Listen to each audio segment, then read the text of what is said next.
Let me ask you something honestly. When was the last time you looked at your hairbrush and felt a little nervous? Maybe you noticed more strands than usual. Maybe your part looks a little wider than it did last year. Or maybe you've been telling yourself it's just stress, just the season changing, just getting older, and that it'll stop on its own. Here's what nobody tells you, and what most doctors don't have time to explain in a 10-minute appointment. Hair loss after 50 doesn't start with the hair. It starts somewhere else entirely. Weeks, sometimes months before a single strand falls out, your body is already sending you a signal. A quiet warning that most people completely miss. Not because they're not paying attention, but because they've never been told what to look for. And by the time the thinning becomes visible in the mirror, the process has already been going on beneath the surface for a long time. So if you're over 50 or you love someone who is, stay with me for the next few minutes. Because what you're about to hear could genuinely change how you look at your hair, your health, and your body from this point forward. Now, before we get into what that first warning sign actually looks like, I want you to understand something about how hair works. And I'm going to make this as simple as possible because this is the foundation that everything else builds on. Every single hair on your head goes through a cycle. There's a growing phase, a resting phase, and a shedding phase. Under normal healthy conditions, about 90% of your hair is growing at any given time, and only about 10% is resting or getting ready to shed. That's the natural balance your scalp is supposed to maintain. But here's where it gets interesting. When something disrupts that balance, whether it's a nutritional deficiency, a hormonal shift, chronic inflammation, or even a medication you've been taking for years, that 90-10 ratio starts to change. More hairs enter the resting phase early. More hairs start shedding before they should. And by the time you start seeing that change in the mirror or in your brush, the disruption has usually been happening for anywhere from 60 to 90 days. That's 2 to 3 months of your body trying to tell you something while you went about your daily life not hearing it. So what's the sign that comes before the falling? What does your body actually try to show you first? It's a change in scalp sensation. I know that might sound overly simple, but this is one of the most overlooked early indicators of accelerating hair loss after 50, and there's legitimate science behind why it happens. Many people describe it as a mild itching that wasn't there before. Some describe it as a slight tenderness when they touch certain areas of their scalp. Others say it feels like a low-grade tingling or even a warmth around the crown or hairline. And almost universally, when people are asked about it afterward, after they've already started noticing visible thinning, they say yes, they noticed something was different, but they assumed it was dandruff or dry skin or just not a big deal. It was a big deal. That sensation is often the first sign of scalp inflammation. And scalp inflammation is one of the primary drivers of accelerated hair loss in people over 50, regardless of gender. When your scalp becomes chronically inflamed, it creates a hostile environment for hair follicles, essentially suffocating them over time and pushing them prematurely into that resting and shedding phase we just talked about. But here's what almost nobody makes the connection to. That inflammation rarely starts in the scalp. It starts in the body. There's a concept in medicine called systemic inflammation. Basically, low-grade inflammation that runs throughout the body rather than being localized to one specific spot. And as we age past 50, this type of inflammation naturally increases. It's driven by a combination of factors that are incredibly common in the American lifestyle. A diet high in processed foods, poor sleep quality, chronic stress that never fully resolves, reduced physical activity, and hormonal changes that affect both men and women in their 50s and beyond. What researchers have found is that this systemic inflammation targets several tissues in the body simultaneously: the joints, the gut lining, the cardiovascular system, and yes, the hair follicles. The follicles are actually quite sensitive to inflammatory signals because they're highly active tissue. They require a lot of nutrients and a lot of blood flow to sustain healthy growth. So when inflammation starts constricting blood vessels and disrupting nutrient delivery, the follicles are among the first tissues to feel the impact. And the scalp, being directly exposed to external elements and being rich in nerve endings, starts sending you those uncomfortable signals that most people brush off. Now let me connect this to something that might be happening in your life right now, because I want this to feel real and not just theoretical. Think about the last few years. Have you been sleeping worse than you used to? Research from the National Sleep Foundation has consistently shown that adults over 50 experience significant changes in their sleep architecture. Less deep sleep, more frequent waking, earlier morning arousal. And the reason this matters for your hair specifically is that deep sleep is when your body does the majority of its cellular repair work. Growth hormone is primarily released during deep sleep. Cell turnover and follicle regeneration happen at night. When that deep sleep is disrupted night after night, month after month, the repair process that your follicles depend on gets consistently interrupted. It's not that one bad night will cost you your hair, but a year of fragmented, shallow sleep is the kind of chronic stress that the body registers and responds to by reallocating resources away from what it considers non-essential functions. And unfortunately, hair growth is one of the first things the body deprioritizes when it's in chronic recovery mode. The same logic applies to nutritional deficiency, and this is where I really want you to pay attention, because the deficiency most commonly linked to accelerated hair loss after 50 is one that an enormous number of Americans over 50 are walking around with right now without knowing it. I'm talking about iron. Not necessarily full-blown anemia, because a lot of people hear iron and think anemia and think they'd know if they had it, but what's called subclinical iron deficiency. This is when your iron levels are low enough to impair function, including follicle function, but not low enough to trigger a formal anemia diagnosis on a standard blood panel. In fact, a widely cited study published in the Journal of the American Academy of Dermatology found that iron deficiency was present in a significant proportion of women experiencing hair loss. And importantly, restoring iron levels to optimal rather than merely acceptable ranges led to measurable improvements in hair retention and regrowth. The tricky part is that the standard blood test your doctor orders checks your hemoglobin, but what you want to know is your ferritin level, which is your body's stored iron. You can have a perfectly normal hemoglobin and a dangerously depleted ferritin level at the same time.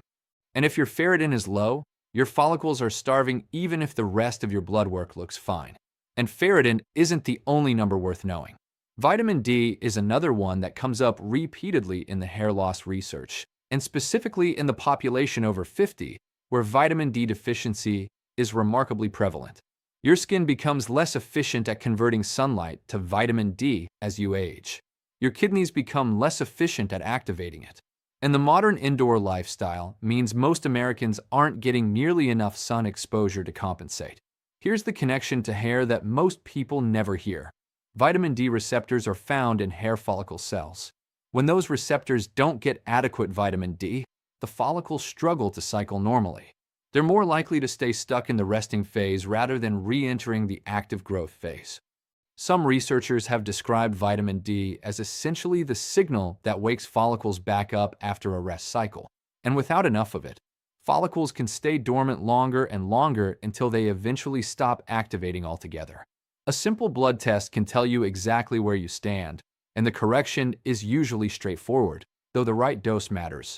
And that's a conversation worth having with your doctor rather than guessing at the supplement store. Let's talk about hormones now, because I know a lot of people watching this are wondering when we'd get here. And the answer is that we had to build up to it, because the hormonal story is more nuanced than most people realize. Yes, testosterone and dihydrotestosterone, the hormone you might have heard referred to as DHT, play a significant role in pattern hair loss in men over 50. The follicles in certain areas of the scalp, particularly the crown and temples, have a genetic sensitivity to DHT that causes them to miniaturize over time. But here's what the conversation usually misses. DHT sensitivity doesn't operate in a vacuum. It's dramatically worsened by the same factors we've already been talking about: chronic inflammation, poor sleep, nutritional deficiencies, and elevated cortisol from chronic stress. Cortisol, your primary stress hormone, has a direct suppressive effect on hair follicle activity. And people over 50 who are managing work stress, financial stress, caregiving responsibilities, health worries, their cortisol levels often run chronically elevated in ways that amplify every other vulnerability. The genetic sensitivity was always there, but the environment you're living in either speeds it up dramatically or slows it down. That's the piece you actually have control over. For women over 50, the hormone picture is centered on estrogen and progesterone, both of which decline significantly during and after menopause. Estrogen has a hair protective effect, It prolongs the growing phase of the hair cycle and contributes to the thickness and health of each individual strand. When estrogen drops, that protection disappears. Progesterone, similarly, has a balancing effect on DHT in women. It naturally counteracts some of DHT's follicle miniaturizing effects. When progesterone falls, DHT becomes relatively more dominant, and pattern thinning can begin in women who never had any hair concerns in their 40s.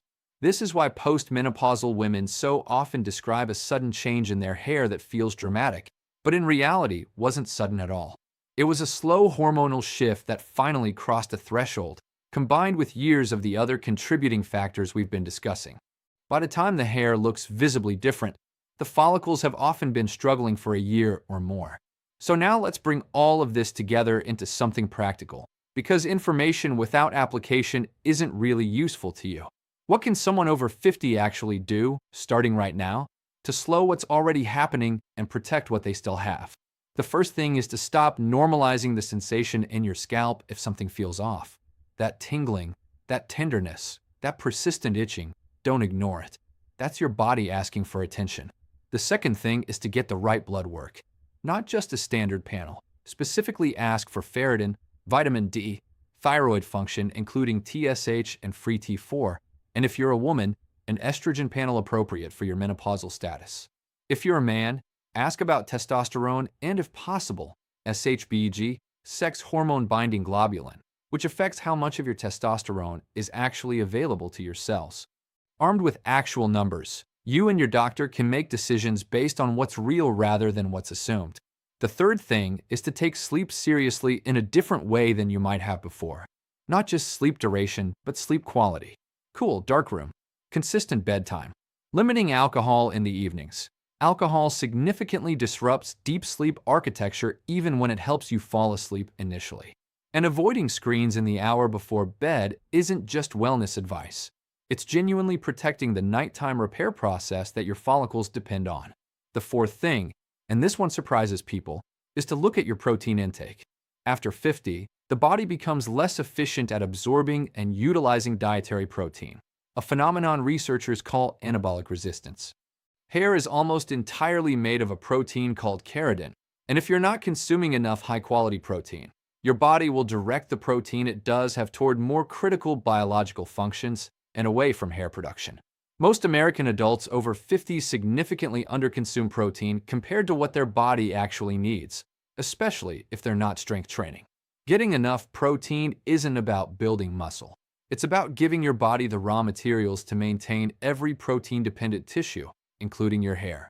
Aim for adequate protein at every meal rather than trying to front-load it all at dinner, because the body can only utilize so much at one time for tissue synthesis. And the fifth thing is to address chronic stress not as a luxury, but as a medical necessity. Meditation, walking in nature, prayer, creative outlets, strong social connection, whichever of these resonates with you and is actually sustainable in your life. The data on how chronic cortisol elevation accelerates aging at the cellular level is well established, and your follicles are aging right along with the rest of you. Protecting your mental and emotional environment isn't separate from protecting your physical health. It is your physical health. I want to say something important before we wrap up, because I think it matters. None of what we've talked about today is about vanity. Hair thinning after 50 is not a cosmetic inconvenience. It is a signal from your body that something systemic is shifting, whether that's nutrition, hormones, inflammation, sleep, or stress. And the body chose to show you that signal through your hair, because hair is one of the first non-critical systems it downgrades when resources get scarce. That's not a personal failure. That's biology. But biology isn't destiny. The body is remarkably responsive when it gets what it needs. People who address the underlying drivers, who fix their ferritin, optimize their vitamin D, improve their sleep, manage their stress, and eat enough protein. Many of them see real, measurable improvements in hair health within 3 to 6 months. Not magic, not overnight, but real. Because the follicles that haven't yet been permanently lost still have the capacity to recover when their environment improves. Your body hasn't given up. It's asking for help in the only language it knows how to speak. Here's what I'd love to know from you, and I mean this genuinely. What was the thing in this video that surprised you the most? Was it the scalp sensation being the first sign? The ferritin connection? The cortisol and stress piece? Or maybe you're someone who's been dealing with thinning hair for a while and you found something that actually helped. A supplement, a dietary change, a lifestyle shift. I want to hear about it in the comments below, because this community learns from each other just as much as it learns from any doctor or researcher. Drop your experience, your question, or even just the one thing you're going to do differently after watching this. And if you have a parent, a sibling, a friend over 50 who's been quietly noticing changes in their hair, share this video with them. Not to alarm them, but because the information you just heard took them a step closer to understanding what their body is actually trying to say. That's worth sharing.